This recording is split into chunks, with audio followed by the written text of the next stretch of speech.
She's the one.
Hello and good evening, everyone. I am Heidi Galanti. I am a Planning Services Administrator with the City of High Point Planning and Development Department.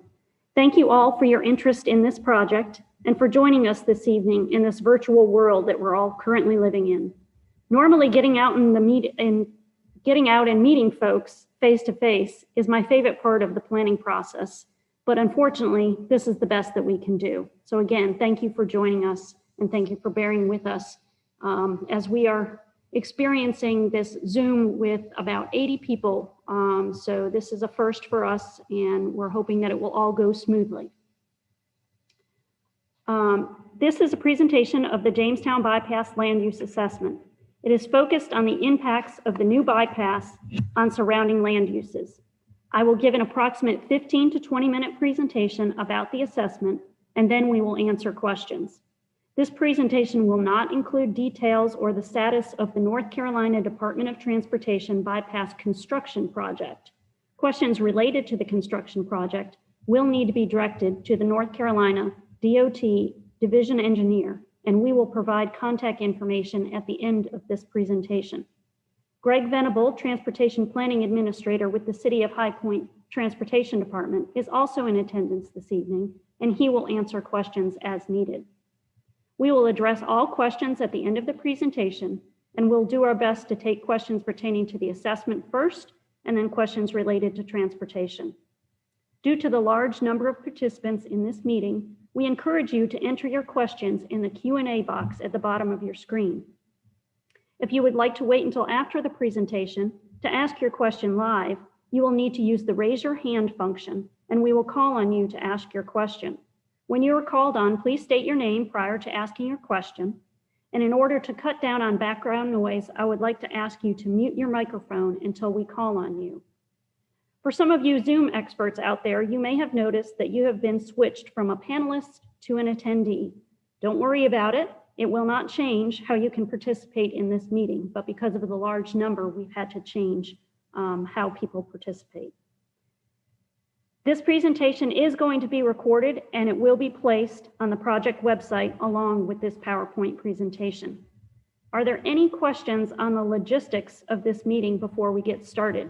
I'll do a brief pause here for someone to chime in or put something in the question and answer box. If we don't see anything, we'll go ahead and get started with the presentation.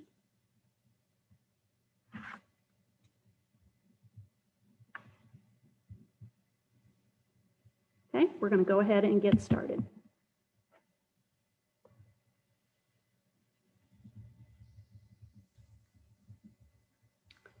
The first question you may ask is, what is a land use assessment? A land use assessment represents a look at a small area based on a specific need due to a change in the immediate environment. It is a policy document that is concentrated on a finite area to assess the specific issue and provide guidance for future development. In this case, the issue is the impact of the Jamestown bypass on adjacent land uses. The policy recommendations of this assessment will be used in conjunction with other policy documents to provide guidance on future development proposals when they are presented to the city for consideration. The Jamestown Bypass Assessment covers a 1.4 square mile study area, including an approximate 2-mile section of the Jamestown Bypass from I-74 to the Jamestown limits. And it also includes the 5 Point commercial area between I-74 and Montlou Avenue. There are 4 main objectives. They are to evaluate the impacts of the new roadway, examine existing land uses, assess water and sewer availability, and provide policy guidance for potential future development. The policy recommendation of this assessment will be used in conjunction with the policy recommendations of the Land Use Plan, the US 311 Bypass Study, and the Core City Plan. The Land Use Plan is a policy document that covers the entire city, plus an area outside the city called the planning area. This is an area that the city anticipates growing into in the future. It portrays future land use, and it is used by staff, the Planning and Zoning Commission, and City Council to help guide decisions on future growth and development. The US 311 bypass study is a corridor plan that focused on the US 311 bypass, which is now the I-74 corridor, from Eastchester to I-85. It has a much smaller focus than the land use plan, and it includes policy recommendations for future growth and development of 4 interchanges. Because this plan is focused on a smaller area, the recommendations are more detailed than those in the land use plan. The Core City Plan is a large area plan that focuses on an 11 square mile urban core of the city. It extends out to the 5 Points community and makes recommendations for developing a pedestrian-friendly mixed-use center between I-74 and Montluc Avenue. These planning documents are most commonly used when someone requests a change in zoning to develop a piece of property. In case of a conflict between the assessment and these planning documents, the assessment, once adopted by City Council, will govern because it is the most recent and it is even more focused than the other plans. The main factors considered in drafting the assessment were new road alignments, existing land uses, property ownership, water and sewer availability, and watershed restrictions. General conclusions are that this will be a new front door into the city when the bypass opens in 2022. There are opportunities for new development at new roadway intersections, on undeveloped parcels, for underutilized properties, and within the opportunity zone west of I-74, which offers tax incentives to investors in the area. There is also potential for change in character along the existing Greensboro Road due to changes in traffic patterns. There are name changes that will need to be considered, and there are amendments to the land use plan that will be needed.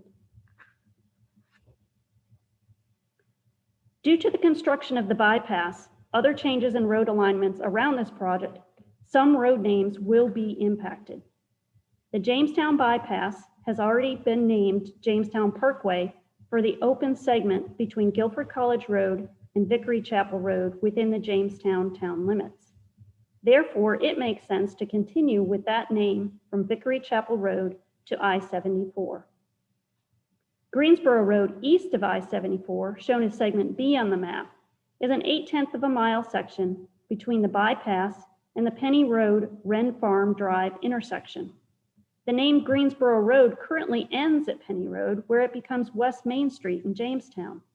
Therefore, it no longer connects High Point to Greensboro via a street name. So it should be further evaluated to see if a new name should be considered for this segment. The dead-end segment of Greensboro Road, shown on the map as segment A, will not connect to the bypass on the western end, and it will intersect with Hampton Road on the eastern end. It should also be evaluated to determine a new name. Greensboro Road west of I-74 is about 1/3 of a mile that becomes East Lexington Avenue at 5 Points Place. Because this section is short and it is bisected by the interstate, renaming this section to East Lexington Avenue should be considered. These changes are suggestions only. Official road name changes are a separate process that must be reviewed and approved after a public hearing before the Planning and Zoning Commission. Now on to land use recommendations. Staff took an in-depth look at the study area and identified potential opportunities for change and made recommendations on future land use. The map shows the recommendation areas with a red bubble outline, and the color coding on individual properties throughout the study area shows where there is common ownership of 2 or more properties. The white properties within the study area denote single ownership. The majority of the study area is currently within the High Point city limits, except for areas 7 and 8, which are within High Point's planning area boundary on the High Point side of the annexation agreement line with Jamestown. On the next series of slides, I will give some detail on the recommendations for each of the areas shown on the map. Area 1 is 5 Points commercial area along Greensboro Road between I-74 and Montluc Avenue. It's approximately 20 acres. It will be the new front door into the city. The south side of Greensboro Road is within an opportunity zone, which could be an incentive for development. Currently, there is a mix of convenience service uses, including the Eastgate Shopping Center. The US 311 bypass study and the Core City Plan show this area is mixed use. It is currently designated on the land use plan as local convenience commercial, and it is recommended to change to mixed use development in support of the core city plan and the US 311 bypass study. Because this area is developed and it has some underutilized property, it is recommended that the city initiate a mixed use area plan for the 5 Points area to create a detailed vision for what this new entrance into the city could look like. The current zoning is general business and limited business. Area 2 is a narrow area between I-74 and Deep River Road and Wayside Street. It consists of approximately 46 acres. It has the site of the old Presbyterian nursing home north of Greensboro Road and the old Evergreen Nursing Facility on the south side of Greensboro Road. The northern portion of the Presbyterian home property is currently being used for housing restricted to people aged 55 and over, but the multi-story building is vacant. The Evergreen site is currently owned by Guilford County, and it is within an opportunity zone, and most of the buildings have been demolished.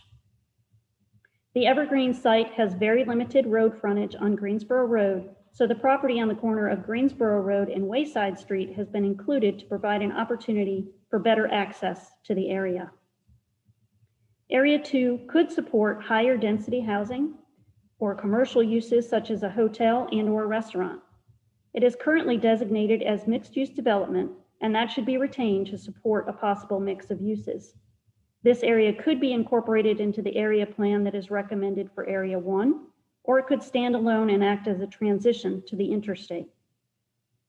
It is currently zoned institutional, and until a plan for this area is created or a development proposal is submitted, this zoning district will serve as a holding zone.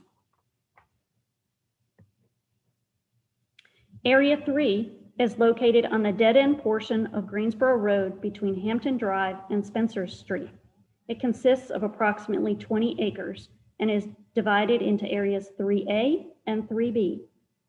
3A includes lots along Greensboro Road that have a mix of commercial and service uses, with some undeveloped lots and a religious institution on the corner of Greensboro Road and the newly aligned piece of Greensboro Road leading to the bypass. Area 3B is directly behind 3A and is a single-family neighborhood with some unopened right-of-ways and some undeveloped lots. Spencer Road on the western end of Area 3A will have a right-in and right-out access onto the bypass. No direct access will be allowed to the bypass or the newly aligned Greensboro Road from Area 3A. Area 3 is currently designated on the land use plan as community regional commercial, and 3B is designated as low-density residential. Due to reduced access, Area 3A may be better represented with a land use designation with less intensity. Area 3B, with some assemblage of land and access via an unopened right-of-way to the dead-end portion of Greensboro Road, could support some infill housing with a variety of attached or detached homes.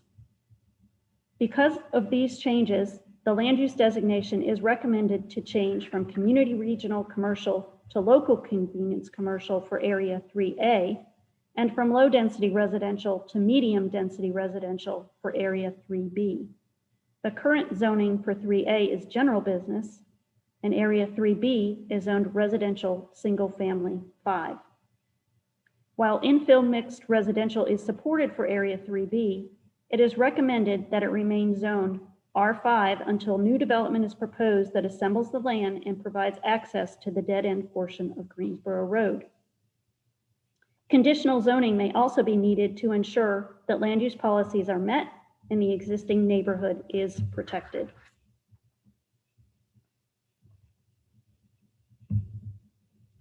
Area 4 is on the south side of Greensboro Road, north of the bypass between the newly aligned Greensboro Road and just east of Ring Street. It consists of approximately 14 acres. This northern section of Ring Street will not connect to the bypass, and properties that abut the bypass will not have access to the bypass. It includes a mix of commercial and office uses, some of which appear to be vacant. The US 311 bypass study recommends that this area, as well as the remainder of Greensboro Road to Wren Farm Drive Penny Road, could act as a traditional main street with local commercial uses to serve the surrounding neighborhoods. Greensboro Road will be less traveled and is more likely to function as a main street that would serve this local area. It is currently designated on the land use plan as local convenience commercial, with a small piece of community regional commercial on the western edge and low density residential to the south along Ring Street. An expansion of the local convenience commercial designation is recommended to cover the entire area. The current zoning is general business and residential single family 5. The residential uses in the area no longer exist, so if a development proposal is submitted for neighborhood serving uses, a change in zoning would be supported.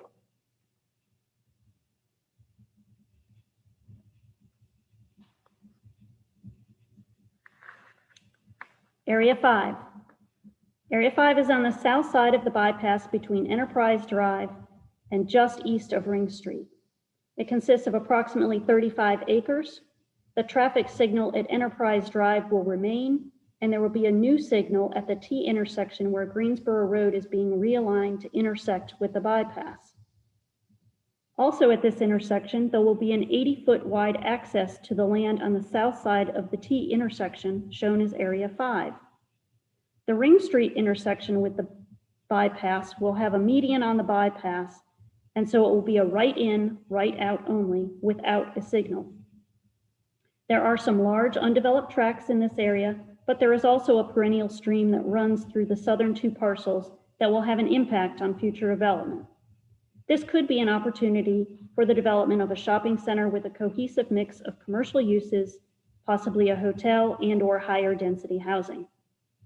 It is currently split between community regional commercial and low density residential land use classifications on the land use plan, and it is recommended to change to mixed use development to support uses for the community and the traveling motorist on I-74. It is currently zoned residential single family 5, and it should remain until a development proposal is submitted. If this area is developed, lot consolidation will be needed to maximize the development potential, and protection of the neighborhoods to the east and south will be important to maintain their stability. Area 6 is divided by the railroad tracks. Area 6A is south of the bypass between Scientific Street and the railroad tracks. It consists of approximately 25 acres. It is currently a mix of single-family residential and an industrial use known as Glover Grading Company. There is some potential for redevelopment for residential due to the new signalized intersection with the bypass and the proximity to the new Wren Farm development located diagonally across the intersection. It is currently designated as light industrial on the land use plan. The land use designation is recommended to change to medium density residential to support a mix of higher density housing in the area. Zoning in this area is a mix of residential single family 5, heavy industrial, and light industrial. It is recommended that the city initiate a rezoning for this area to protect it for future residential use. Area 6B is located east of the railroad tracks and south of the bypass. It consists of 45 acres. It is currently undeveloped except for one small parcel on South Scientific Street next to the railroad tracks. This area is constrained by a lack of access, rough topography, and a classified stream. A little less than half of this area is owned by the city for a future park, shown in gray on the map. This area is currently designated as low density residential, recreation open space, and light industrial on the land use plan. Due to the constraints, the light industrial designation is recommended to change to low density residential. This area has been zoned light industrial since 1959, and only one 3/4 acre parcel has been developed with a 3,000 square foot office building in 1986. The small cul-de-sac that is shown in green on the map does not exist. It is an unopened right-of-way. Similar to Area 6A, it is recommended that the city initiate a rezoning for this area due to its constraints and adjacency to the existing residential to the south and east. Area 7 is located on the southwest quarter of the bypass and Dillon Road. It consists of approximately 30 acres. There will be a signal at Dillon Road intersection with the bypass. It is currently located outside city limits. It is adjacent to the future park, which is owned by the city. It has a mix of undeveloped lots and rural residential. There is a potential for redevelopment with a mix of housing styles and densities, such as twin homes, townhomes, or multifamily.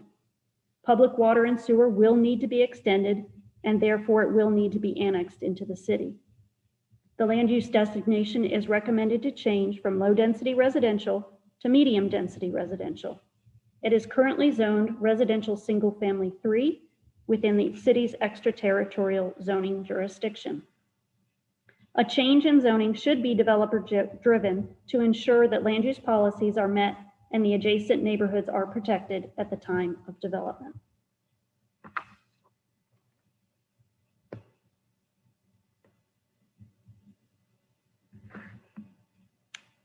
Sorry, I'm having trouble advancing the slides. There we go.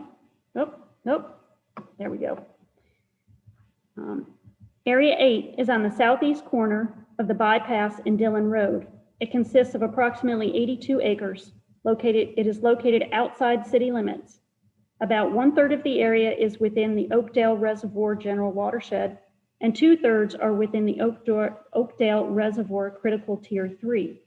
General Watershed area allows 70% built upon area, and Tier 3 limits development to 2 dwelling units per acre and 35% built upon area.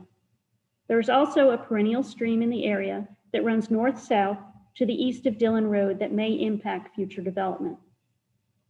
Currently, the area is mostly undeveloped with some rural residential uses.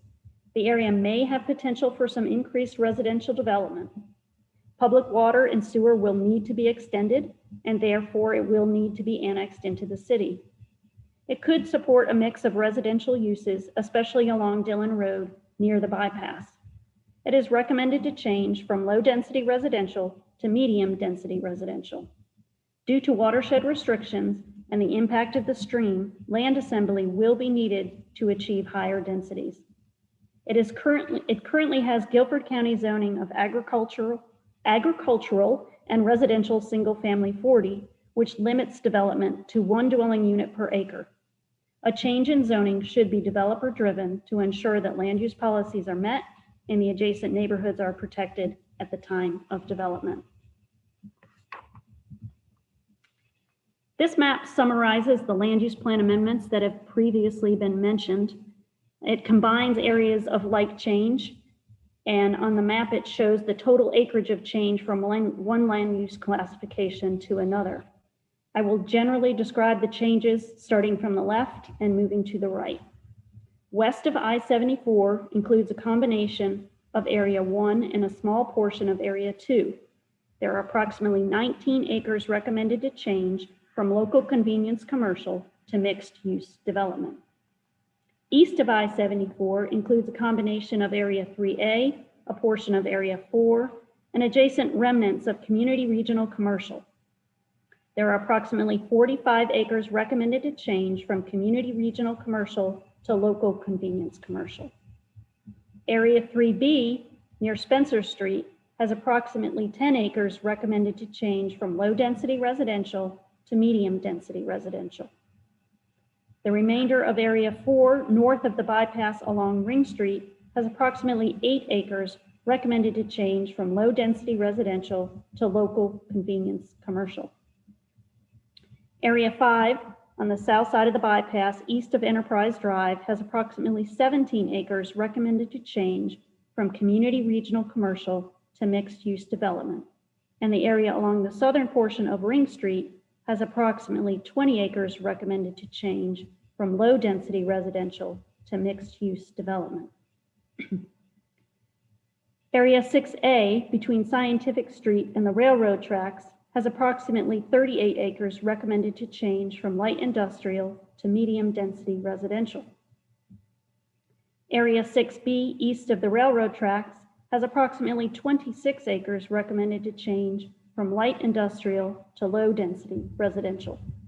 Areas 7 and 8 along Dillon Road and Bales Chapel Road have approximately 132 acres recommended to change from low density residential to medium density residential. These land use plan changes are recommendations only. Land use plan amendments require a separate process that must be reviewed and approved after a public hearing by the Planning and Zoning Commission and City Council.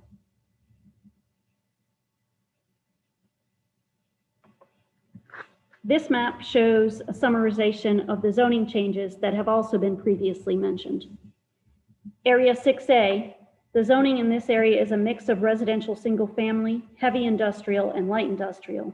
This area was annexed into the city in the 1960s and has been zoned as it currently is since 1992. Due to the recent development of Wren Farm and the proximity to other residential neighborhoods, this area may be best suited for residential. It is recommended that the city initiate a zoning change to residential for this area to protect it for future residential development. The R5 zoning district is recommended to serve as a holding zone for this area until a residential development proposal seeking a higher density is submitted. Area 6B, like Area 6A, it is recommended that the city initiate a rezoning for this area due to its constraints and adjacency to existing residential uses to the south and east. This area has been zoned light industrial since 1959, and only 1 3/4 acre parcel was developed with a small office building in 1986. The residential 3 zoning district is recommended for this area, which is consistent with the zoning to the east and south. Similar to the land use plan amendment recommendation, these zoning changes are recommendations only. Zoning map amendments require a separate process that must be reviewed and approved after a public hearing by the Planning and Zoning Commission and City Council. This is a summary of the recommendation. There are recommendations that are made in the assessment. There are street name changes that need to be considered. There is a plan initiation that is called for the 5 Points Mixed Use Center. There are 9 land use plan amendments that are recommended and 2 areas for zoning changes.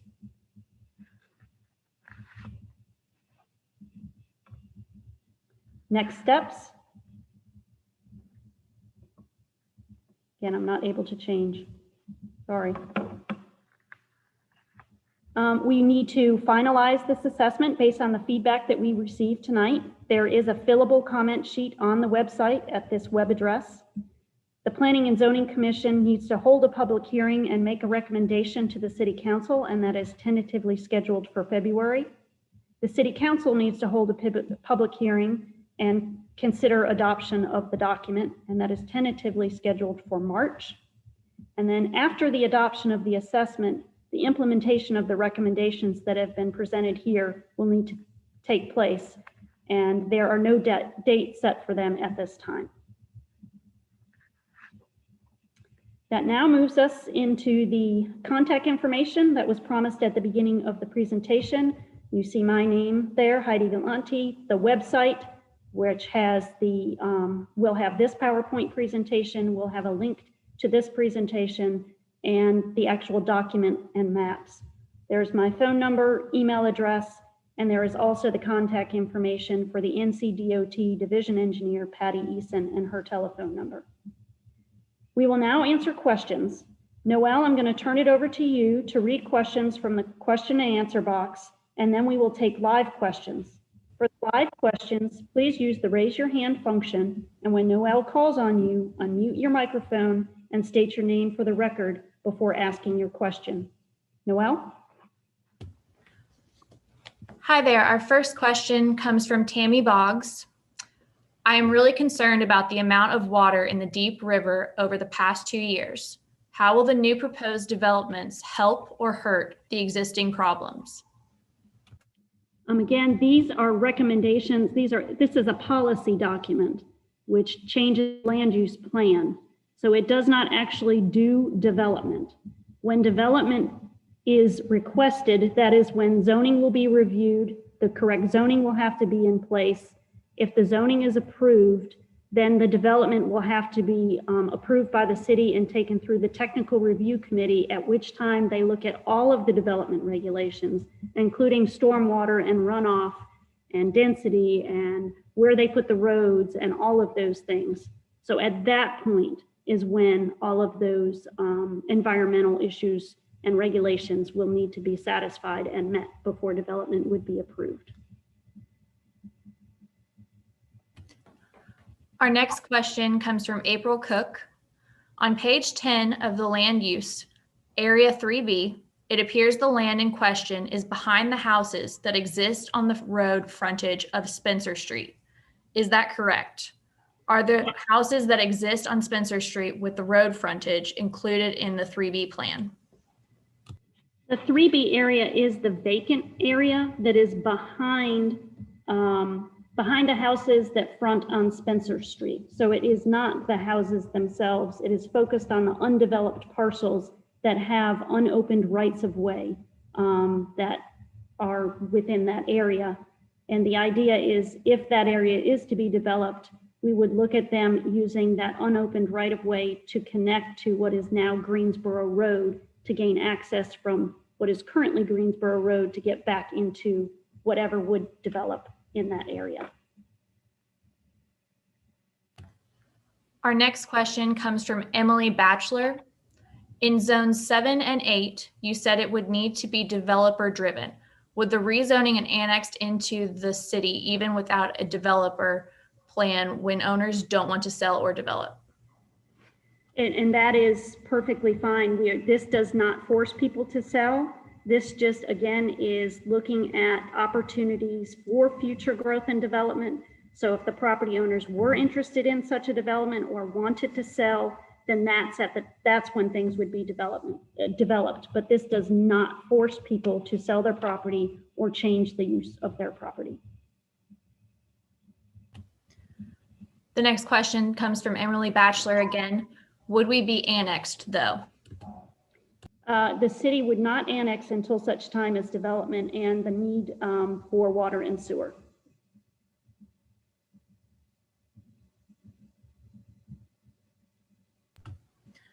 As of right now, we have no more questions.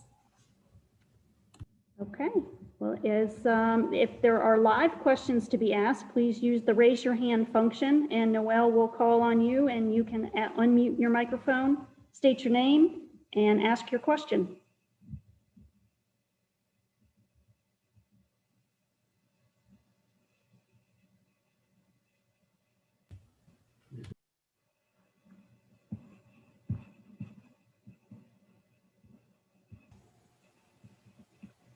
We'll give it another minute, but if we don't see any. Bernita Sims, sorry. Yes.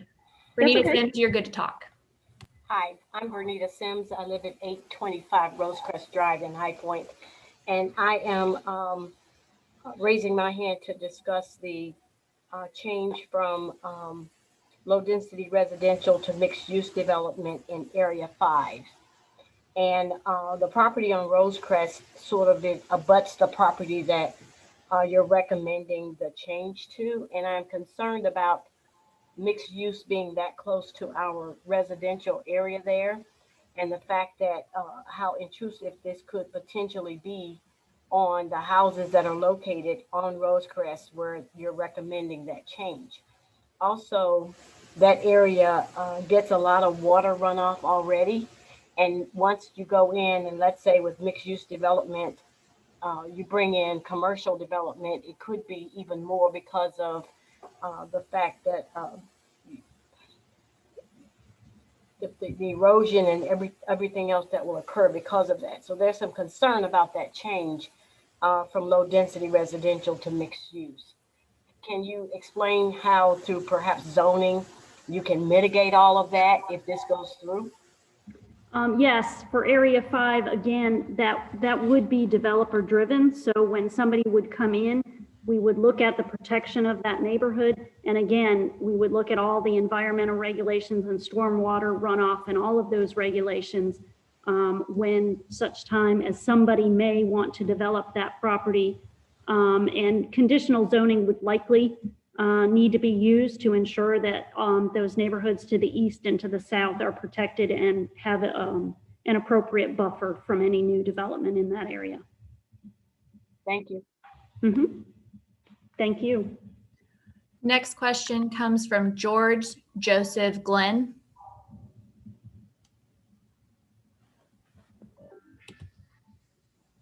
Hello. Hello. Hi, I'm George Glenn. This is more of a personal question. but in the near future, I wanted to build a house on a vacant lot in Zone 7 on Bales Chapel Road. And I noticed that the city limits cut off right at that lot. It actually cuts into what will soon it actually kind of cuts into the back of my property a little bit. Will that affect anything? Are you planning to expand your city limits at all, or? Again, this is a policy document, so it does not cause the change. It would be a private sector, a property owner or a developer that would come in and propose any kind of development in that area, and the city would respond to that at that time. If they wanted to develop it and they needed public water and sewer, it would be a requirement for them to annex into the city first before they could get our public water and sewer. So then the city limits would expand and bring whatever area is proposed for development into the city. Exactly.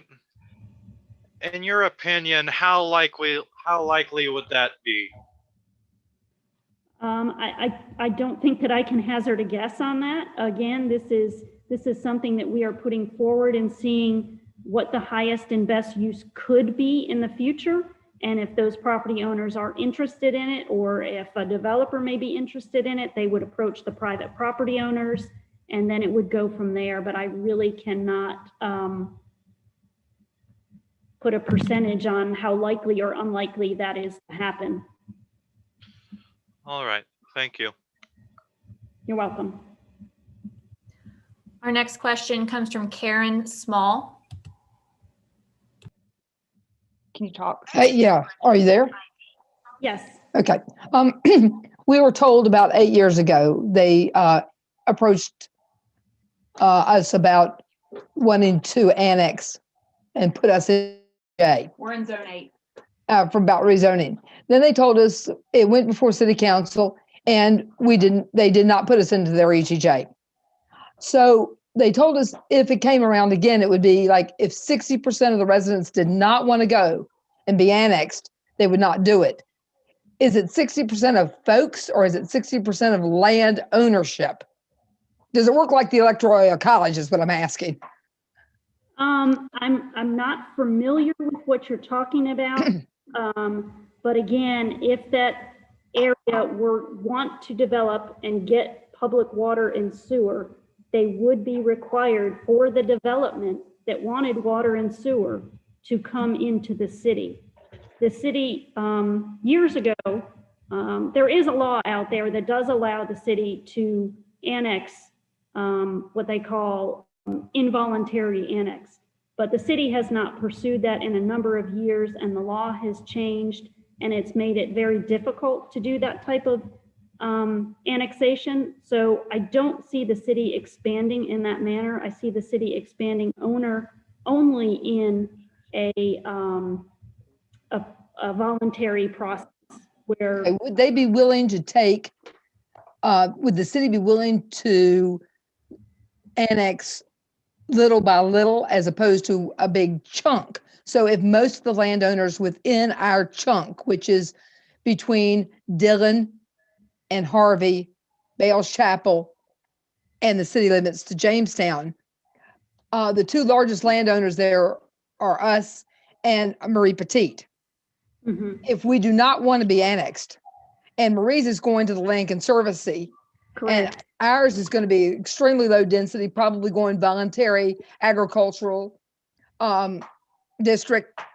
We don't want this. So if one of my neighbors on Dillon decided to sell his and they needed to get water to him, would they say, okay, we'll only take it up to that point? Or would they say, nope, the whole chunk has to go?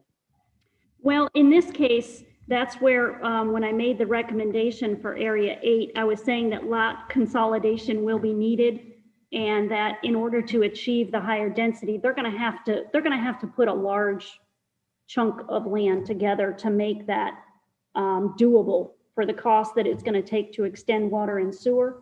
So again, I don't have an exact figure of how many parcels, But this would not happen on a tiny little parcel by tiny little parcel basis because There's about 35 acres there on that one particular piece between between 2 or 3 landowners on the front of Dillon that, possibly could go. Would they do it for 35 acres when there's 105 that don't want to go? Again, if those 35 acres were proposed to be developed, they would have to be zoned, and they would have to come into the city, and they would have to extend water and sewer. And all of those things would be looked at the time that they would want to come into the city to see if it's feasible for that. But what we would not do, and maybe this will answer your question, is it's not going to go beyond that property that wants to develop and come into the city. So if, and I'm just looking at the map here, and maybe, I don't know if I can go back to it. If we can go back to the area 8, everybody can see what we're talking about. I'm having trouble controlling. Thanks. I know it's tough sometimes.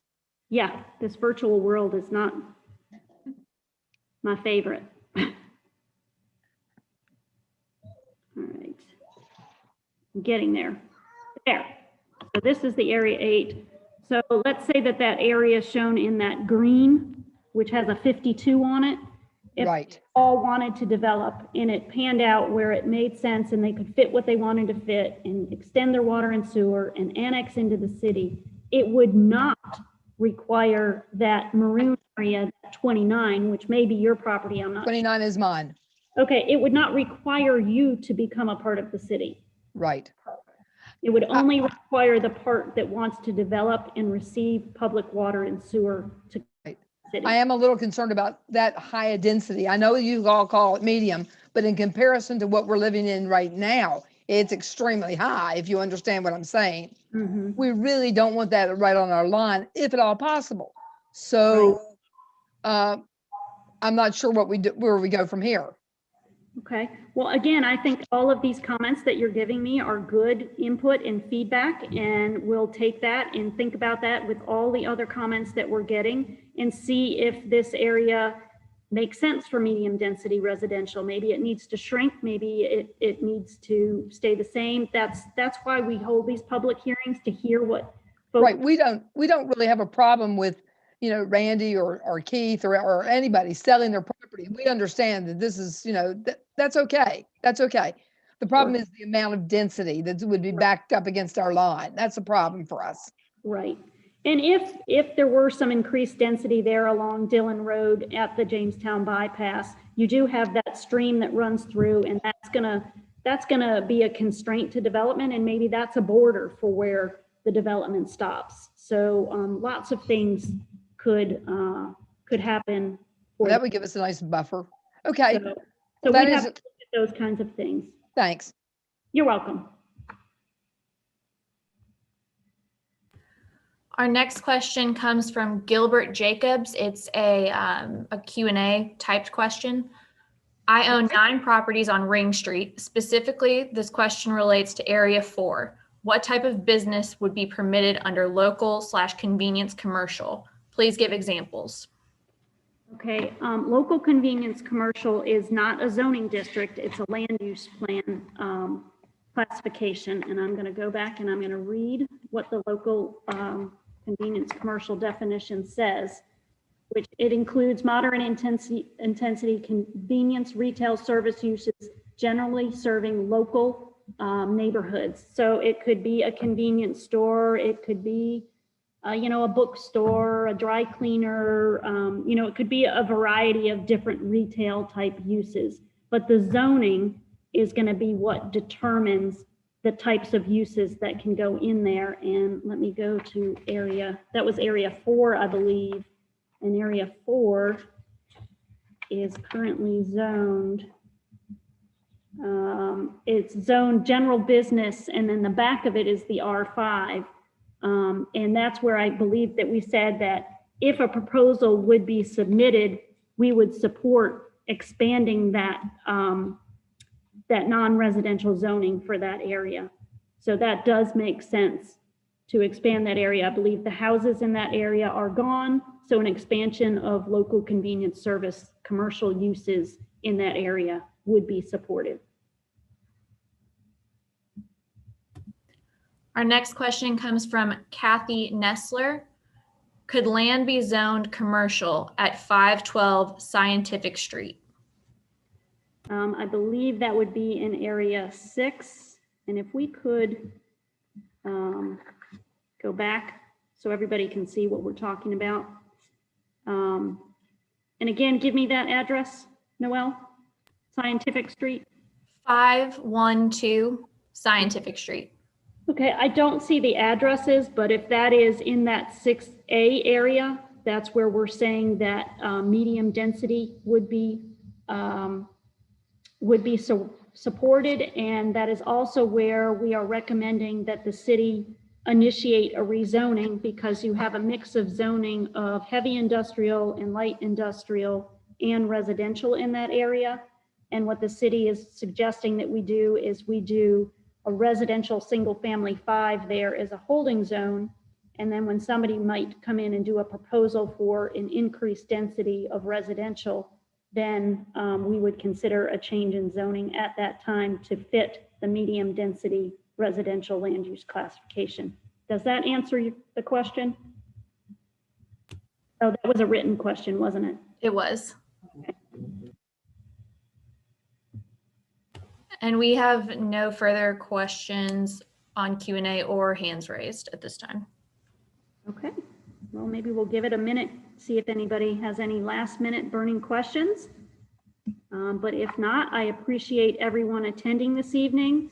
And please do fill out a comment sheet on the website that is on this PowerPoint presentation. And you can go to the website and you can review this meeting again if you'd like to. But thank you all very much for participating. And there is the contact information again for the website and for DOT and my email. So thank you again, everybody. Appreciate your time and have a good evening. Be safe and be well. Thank you.